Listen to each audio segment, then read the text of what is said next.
та хэд маань бидний хүүхдүүд том болох үед дэлхийн ертөнц яаж өөрчлөгдөх бол гэдэг талаар хаяа боддог уу? Бид нарын өвөө эмээ ингээд өөрийнхөө бага насны тухай ярихаар нэг тийм сонирн байдэн штэ. Нэг холын ингээд хөдөө мал хариулж явж ийсэн аа. Гинт Оросод их сургууль сураал. Гинт Чехт их сургууль сурч мураал. Дараа нь аав ээжийнхаа бас бага насны тухай сонсонгот бас нэг тийм өөр байдэн штэ. Социалист нийгмийн үеийн тийм пионер гээл тэгснэ хүзүүндээ улаан алчуур зүүн ингэн тэгнэ гэл нэг тийм хатуу тэгж аяг маягтай. Бид нар чи арай тийм зөөлөн үед өссөн, арай гайгүй байсан. Тэгтэл яг одоо ямар нийгэмд амьдарч байгаа вэ? Бид нарын бага наснд бас одоо дэлхийн ертөнц улс орн маань нийгэм маань ямар хуу байсан бэлээ шаал өөр байсан шүү дээ. Тэнгуут бид нарын хүүхдүүд том болоод амьдрах нийгэм улс төр дэлхийн ертөнцийн байдал бас дахиад шал өөр болж хувирнаа гэдэг нь мэдээж зүйл болж тарж байхгүй. Тэгээд би энэ талаар ингээ хаяа бодно. Тэгээд дэлхийн ертөнц яаж өөрчлөгдөх бол эсвэл ямар болчихсон байгаасай гэж хүсдэг талаараа илүү их боддог. Дэлхийн ертөнц ийм байгаасай, нийгэм улс төр ийм болоосай, ийм юмнууд ногт байхгүй байгаасай, ийм юм нь харин гоё илүү гоё хөгжиж дэлгэрсэн байгаасай гэдэг ч юм уу. Тэгээд тэр нэг хүсэж байгаа хүүхдүүдийнхаа ирээдүйд амьдраасай гэж хүсэж байгаа тэр ертөнцийг тэр одоо дэлхийн улс төр нийгмийн байдлыг бүтээхийн тулд яг одоо би юу хийж чадах бол яг одоо би яаж одоо юуаар ингэж хүүхдүүдэд тусалж чадах бол гэдэг талаараа ингээд боддог байхгүй юу. Тэгээд дэлхийн ертөнцийг би ямар хуу байгаасаа гэж хүсдэг вэ гэхээр одоо чи ингээд дэлхийн ертөнц дээр амтан ургамлын төрөл зүйл ингээд багасаад устдаад байгаа штеп. Тэгэхээр бидний хүүхдүүд амьдрах тэр цагт дэлхий дээр маань ингэж амтан ургамал устж үгүй болдог биш. Харин ч бүр ингэж шинээр бий болдог. Улам олширдаг. Тэ амтан ургамал амьдрахад таатай, хүн амьдрахад таатай тийм болж өөрчлөгдөөсэй гэж хүсдэг. Зөвхөн амтан ургамалч биш. Хөгжингүү улс орнуудаар одоо Европын улс, Япон, Солонгос, одоо энд Тайванд хүртэлтэй төрөлт багасаад байгаа штэ. Хөгжингүү улс орнуудад. Тэгэхээр яагаад ингэж төрөлт багасаад байна гэхээр нэгт угаасаа хүүхэд өсгөхөд энэ орчин нөхцөл нь ерөөсөө тохирохгүй байгаа байхгүй юу. Тэгээ дээрэс нь ингээд залуу хүмүүст маань амьдрал таалагдахгүй байгаа учраас ингээд хүүхэд төрүүлэхийг хүсэхгүй штэ. Би ч гэсэн өөрөө оюутан байхдаа яг тэгж ярьдаг байсан байхгүй юу. Би хизээч хүүхэдтэй болохгүй. Тэ тэгж одоо өөрөө зовж ядчихад дахиад нэг хүнийг тэгж зовоож яах юм гэж боддог байсан байхгүй юу. Тэгж яхад манай найзууд гүүштэй хүн чинь тэгэл хизээний цагт хүүхдтэй болж л таарна штэ гэж надад хэлдэг байсан. Тэгэхэд би тэгэл тэнэгтэл би өстө хизээч хүүхдтэй болохгүй гэж хэлээл тэгэл бараг л хамгийн түрүүнд хүүхдтэй болсон хүмүүсийн нэг байхгүй. Тэгэхээр яагаад ер нь ингээд хүмүүс тэгээ хөгжингүү улс орнуудад төрөлт багасаад байна гэхээр тэр хүмүүст ерөөсөө амьдрал таалагдахгүй байгаа байхгүй. Амьдрал яг ийм там шиг тэг хүүхэд төрүүлнэ гэдэг нь төрүүлж байгаа хүүхдээ амьдралаар шийтгэж байгаа юм шиг хүмүүст санагдаад байгаа учраас тэгж байгаа байхгүй. Тэ одоо ч гэсэн Монголд залуучууд дахиж хүүхд төрүүлэхгүй ийм утаатай, ийм хөрсний бохирдолтой, ийм авилгатай нийгэмд ингэж хүн төрүүлж тэгж одоо эрүүл мэнд сэтгэл санааг нь хохироож яах юм бэ гэж ярьж байгаа штэ. Тийм хүмүүс зөндөө болоод байгаа штэ. Тэгэхээр хүмүүст амьдрал таалагдахгүй байна. Тэгэхээр дээрэс нь бас кино медиагаар зарим нь болохоор ингээд одоо дэлхийн ертөнц хүүхдэд тохирохгүй байна гэдэг утгаараа одоо хүүхэд гарахгүйгээр шийдэж байгаа бол зарим нь болохоор ингээд тархи угаалтанд орж байгаа байхгүй. Янз бүрийн кино медиагаар тэг хүүхдүүдийг дандаа харлуулна. Ингээл хүүхдтэй болонгууд тэр гэр бүлийн амьдрал сүрэл салаал ээжийнх нь карьер ингээл байхгүй болол ээж нь ингээл ядраал царай алдаал тэгэл хажуугаар нь ингээл карьертай хүмүүс гоё харагдал тэгэл нөгөө ээж нь хүүхдийнхээ хажуугаар карьераа ингээл хөөхгүй л маш их асуудал бэрхшээл зовлонг туулаад эсвэл ингээл хосынх нь харилцаанд асуудал үүсэл эсвэл тэр нэг хүүхэд ингээл гэр орон буулгаал тэр хүний хувц сунарн дээр юм асгаал ингээл яг нэг чөтгөр шиг ингээл үүмүүлж байгаа юм шигтэй тийм байдлаар ингээ хүүхдийг одоо медиагаар кино урлаг ч юм уу тиймэрхүү юмар дандаа харлуулж идэг. Эн чинь нэг төрлийн юм тархи угаалтахгүй. Хүүхэд өсгөх бол тийм хэцүү биш. Яг үндэ ингээд хүүхэд өсөн гэдэг чинь ямар гоё жаргал байдаг үлээ. Гэхдээ хүүхэд өсгөхөд одоо тохиромжтой орчин нөхцөл энэ хот дотор энэ бидний амьдарч байгаа энэ хотчил дотор байна уу гэхээр байхгүй байхгүй. Энэ хотод энэ одоо ийм сургуультай ийм одоо ажил карьер хөөдөг нийгэмд хүүхэд өсгөнө гэдэг бол хэцүү. Энэ нийгмийг нь өөрчлөөд энэ тогтолцоог нь өөрчилчих юм бол хүүхэд өсгөнө гэдэг бол бүр үнэхээр сайхан, үнэхээр жаргалтай тийм зүйл шүү дээ. Тэгэхээр бидний хүүхдүүд ирээдүйд ямар нийгэмд амьдраасаа гэж би хүсэж байна гэхээр хүүхэд төрүүлснээрээ бахархдаг. Би бүхэл бүтэн хүнд ийм сайхан амьдралыг бэлгэлчлээ гэж бүр ингээд өөрөөрөө бахархдаг. Хүүхдээрээ бахархдаг тийм нийгэм болоосаа гэж би хүсэж байгаа хгүй тий. Бүр ингээд амьдрал гэдэг чинь ямар гоё юм үлгэрийн гайхамшигтай юм бэ. Тэг би бүр ийм үзэгсэлэнт амьдралыг дахиад нэг хүнд би бэлэглэх чадaltaй. Тэр нэг хүнийг би ингэж төрүүлээд ийм сайхан амьдралыг би тэр хүнд үзүүлэх тийм потенциал бидэнд байна гэж ингэж те бүр ингээ хүүхэдтэй болно гэхээс бүр ингээд жаргал төрдөг хүүхдээ хараад би ийм сайхан ийм деважинт би хүүхдийг төрүүлчлээ гэдэг тийм байдлаар ингэж гой хүүхэдтэй болоосай гэж би хүүхдүүдтэй хүсэж байгаа байхгүй тийм амьдралыг би хүүхдүүдтэй хүсэж байгаа байхгүй юу.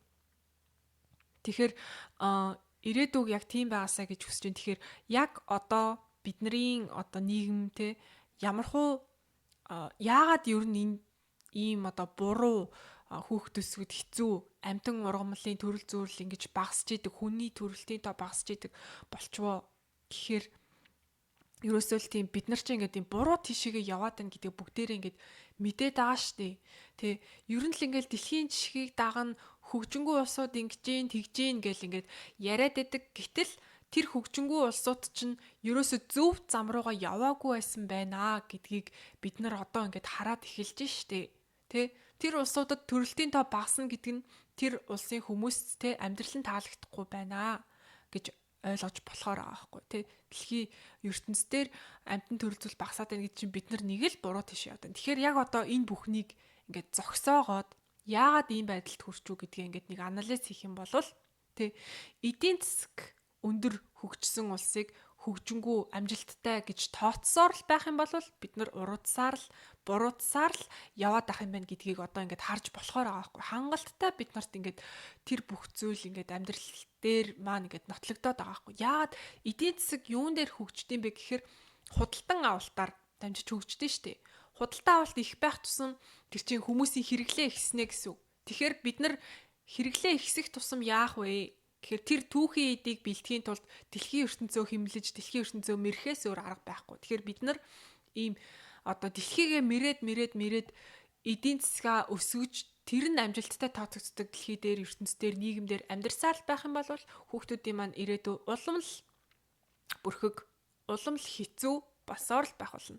Тэгэхээр энийг бид нар одоо зогсоогоод эн чин буруу тийшээ яваад байж тээ гэдгийг олж хараад тэгээд зөв тийш нь хаашаа явбал зөв юм бэ те зөв замыг ирж чагаа тийшээгээ ингээд явмаар байгаа хгүй. Яг одоо энэ нэг галт хэрэг аль хэдийн хөдөлцөөн гэж бодоод сууж явах биш. Галт хэрэгээ зогсоогоод бүгдээрээ галт хэрэгнээсээ буугаад энэ чиглэлийг ингээд өөрчлөмөр байгаа хгүй юу. Тэ ямар нийгэмд одоо ямар улсыг те хөгжингүү ямар улсыг одоо амжилттай явж байгаад тооцох вэ гэдгийг нэгэ бодоод үзэнгүүт тэр улсад төрөлтийн тоо ихсэж байгаа. Тэр улсад нь амьдарч байгаа амтан ургамлын төрөл зүйл нь нэмэгдэж байгаа. Тэр улсад нь одоо байгаль эколог нь эрүүл байгаа, агаар нь цэвэр байгаа улсыг хамгийн хөгжингүүд тооцдог болох хэрэгтэй байгаа байхгүй юу? Энэ бүхний байрыг солих хэрэгтэй байхгүй юу? Хүмүүс эдийн засгаа өсгөх гээд ингээд байглаа химлээд ухаад, дуусгаад тэгээ бүр ингээд хамаг амтан ургамлын нүхээ тийм баймааргүй байгаа байхгүй юу? Энийг ингээд чиглэлийг ингээд өөрчлөмөр байгаа байхгүй юу. Тэгэхээр энэ өөрчлөлтийг бид нар хийх юм уу? Эсвэл бидний дүүнер хийх юм уу? Эсвэл бидний хүүхдүүд хийх юм уу? Тэр өөрчлөлтийг бид нар ингээд дэлхий дээр авчрахын тулд яг одоо би өөрөө юу хийж чадах вэ гэдгээ бид нар бүгдээрээ тусдаа дор бүрнээ бодох хэрэгтэй байхгүй. Би юу хийж чаддیں۔ Би ямар ажил мэргэжилтэй юм? Би өөрийнхөө авьяас бэлэг болоод өөрийнхөө энэ сурсан мэдсэн бүхнээрээ энэ зөв нийгэм тэр зөв дэлхийн ертөнцийг одоо энэ амтан ургамал хүн ингэж одоо төрөлтөнд нэмэгддэг шин бүр ингээд дэлхий дээр бүр ингээд огт өмнө нь байгаагүй гоё цоо шин төрлийн ургамал цоо шин төрлийн амьтад ингээд үүсэж бий болдог те амьдрахад таатай Тийм гоё одоо дэлхийн ертөнцийг бүтээхийн тулд би яг юу хийж чадах вэ? Надад хийж чадах зүйл юу байна гэж тус бүрнээ ингээд доороо бүрнээ боддог болмоор байгаа байхгүй юу? Ер нь тэгээд яагаад энэ байдалд хүрчвэ? Тэ? Яагаад ингэж төрөлт багсдаг? Яагаад ингэ дэлхийн ертөнцийн ингэ дурууданд орооддаг вэ? Гэ бодоод үзэнгүүт энэ засгийн эрхэнд байгаа энэ одоо матриксыг удирдах байгаа те зөвхөн Монголын биш те бүр дэлхийн энэ мөнгө эдийн засаг гэдэг зүйлээр дэлхийг хэмжихэд дулаарад байгаа тэр одоо эдийн засгийн эзэд нь тэр нэг одоо мөнгөний толгой дээр суудсан байгаа хүмүүст төрөлт буурах тусмаа угаасаа ашигтай хүмүүс хүүхэдтэй болохгүй байх тусмаа ашигтай болж таарад байгаа хгүй. Яагаад гэвэл хүүхдгүй хүмүүс чинь хүчгүй байдаг байхгүй юу? Хүүхдтэй хүмүүс чинь маш их хүчтэй байдаг байхгүй юу? Хүн хүүхдийнхээ төлөө бүр амиа өхөөс буцахгүй тийм эрд зоригийг ингээд тэрний хүний зүрхнээс нь ингээд гарч идэг байхгүй юу? А хүүхдгүй хүмүүс бол тийм их хайр байдаг гэдгийг мэдгүй.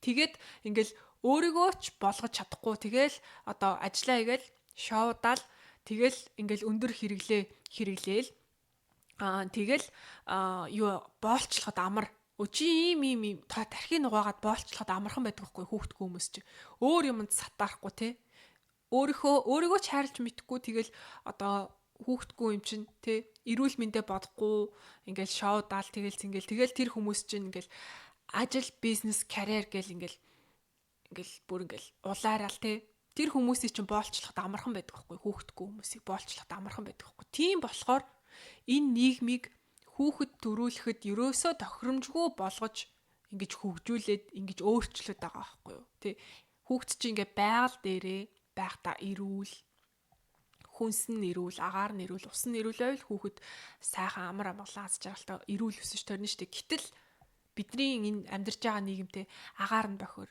цэцэрлэг нь хүрэлцээгүй сургууль нь хүрэлцээгүй тий хөрс нь бохирдолтой ус нь бохирдолтой тэгээд ингээ тог цахилгаан нь хүрдэггүй ерөөсөө хүүхэд тэнд чинь ингээ тоглоомын талбайч байхгүй байна гэхэр хүмүүс ингээ хүүхэдтэй болохыг хүсэхгүй тэгээд ингээ хүүхэдгүй байгаа хүмүүсийг чинь боолчлоход амархан байдаг байхгүй чи ингээл ажиллаа хийгээл их мөнгөтэй бол тэгтэл ингээ амьдрал дээр чинь тэр мөнгө тэр карьераас илүү бүр ингээ үзэсгэлэнтэй сайхан зүйлс бүр асар их байгаа байхгүй тий бүр ингээ амьдрал гэдэг чинь бүр үлгэрийн юм шиг юм ид шидийн байгаа байхгүй юу тий яагаад ингээ те энерги энэ бодол бүх юм ингээ биелдэг энэ бүх зүйлийг ингээл ойлгоод те энэ од ирэхээс энэ астрологи гэдэг юм чи юу гэдэм бэ амьдрал гэдэг чи ямар бүр ингээ ид шидийн юм бэ ямар гайхамшигтай юм бэ гэдэг ингээ тайлж олох нууц те бүр олж мэдэх зүйлс бүр асар их те дэлхийн ертөнцийн ингээ бүр бодож гайхшрах бишрэх шүтэх зүйл асар их байхад тэр бүх зүйлсээс хий хоосон мөнгө карьер гэдэг хоёрхан зүйлийг бодож амьдрна гэдэг чинь ямар те харамсмаар амьдрал вэ. Тэ хүн ингээ те урлаг авьяас бэлэг хүн ингээ ямар гоё дуулж болдیں۔ Ямар гоё тийм одоо баримл хөшөө бүтээж болдیں۔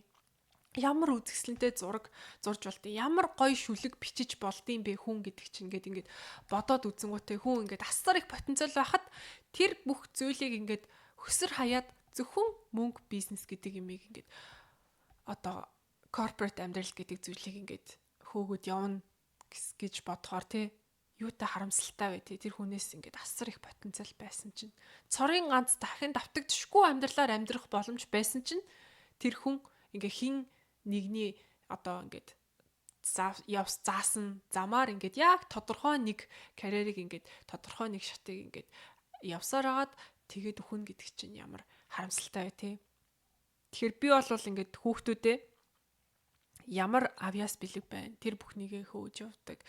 Тэгээд ингээд тийм гоё тийм тий шин амьдрал үүсэн бий болдог. Тийм эрүүл, инэрэнгүү нийгэмд амьдраасай гэж хүсэж байгаа байхгүй. Тэрний тулд бид нар өнөөдөр юу хийж чадах уу гэдгээ ингээд байнга бодож юмар байна.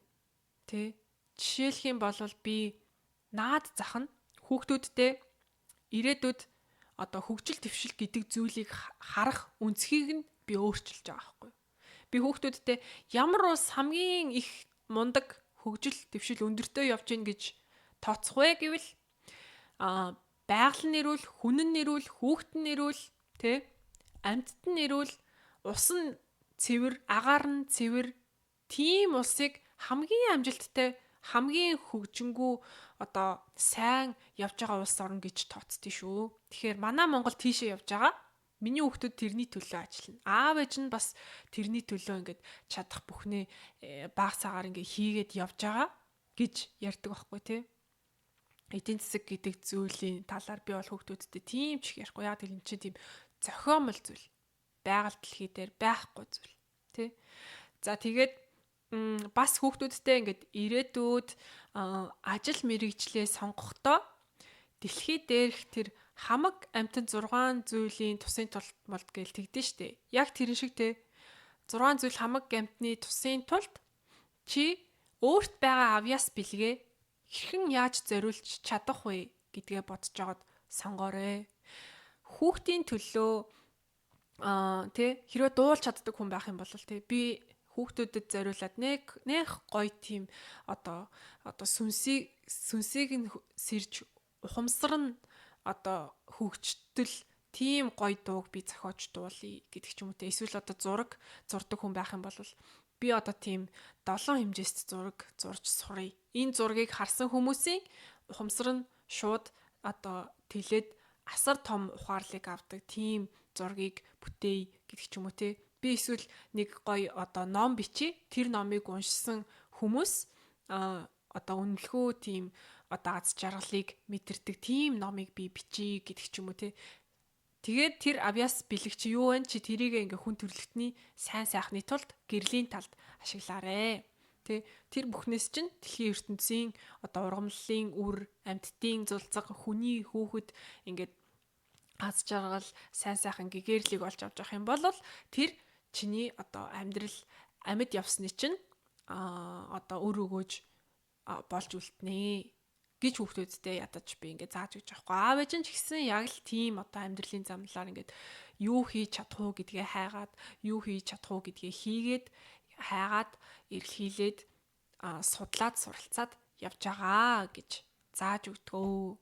Тэгэхээр та хэд маань бас хүн чинь ингэж ярьдэн шүү дээ. Их нь хээр алга бол хүн шир алга. Алин модноосоо хол ундгүй гэх хүнийг муулахтаа ингэж яриад байдэн шүү дээ. Гэтэл тэр бол ингэж сайнаар ашиглаж болохоор өгнөд байгаа байхгүй юу. Миний удам ямар байсан би яг тийм болно. Тэгэхээр миний аав ээж өвөө эмээд ямар авьяас бэлэг байсан бэ? Жишээ нь манай өвөө гой дуулдаг хүн байсан байна. Манай аав гой зурдаг хүн байна. Тэгэхээр би надад бол тийм одоо урлагийн дуулах ч юм уу, зурах ч юм уу тийм авьяас тийм байгаа юм байна. Тэг би энийгээ яаж ашиглах вэ? Би энийгээ яаж одоо өөрийнхөө амжилт бүтээлийн төлөө зорилгын төлөө ашиглах вэ? Тэг хүн чинь өөртөө байгаа юмаа ашиглаад одоо өөрт байгаа зүйлээ тэг хөшүүрэг болгоод амжилтанд хүрэхэд ингээд амархан штэ. Огт байхгүй юм шинээр сурч байжснаас ингэж тэгж болно л тоо. Гэхдээ өөрт байгаа юм ашиглаад бурхнаас надад одоо удам угсаанаас минь надад заяатсан байгаа зүйлийг хөшүүрэг болгон ашиглаад өөрийнхөө амжилт бүтээлтэй ингээд явах юм бол ёо штэ. Илүү одоо амархан дүт зам болно штэ. Тэгээ тийм болохоор одоо удам угсаанд минь өвөө эмээ ураг саданд минь ямар авьяас бэлэгтэй хүмүүс байсан. Надад аль нь заягдсан байгаа гэдгийг бас ингээд бодож үзээд тэрүүгээрээ дамжуулаад дэлхийн ертөнц одоо хамаг амтэн 6 зүйлийн тусын тулд би юу хийж чадах юм гэдгээ боддог байх юм бол бас гоё болж байгаа байхгүй юу. Тэгэхээр ингэж би хүүхдүүдтэй хэлдэг. Та хэд маань бас хүүхдүүдийн минь ирээдүй ямар байгаасаа гэж боддог вэ? Үүний тулд бас юу хийх хэрэгтэй гэж боддог вэ гэдгийг комент хэсэгт гоё хуваалцаарай. Тэгээд дараагийн дугаараар уулзлаа. Баяртай.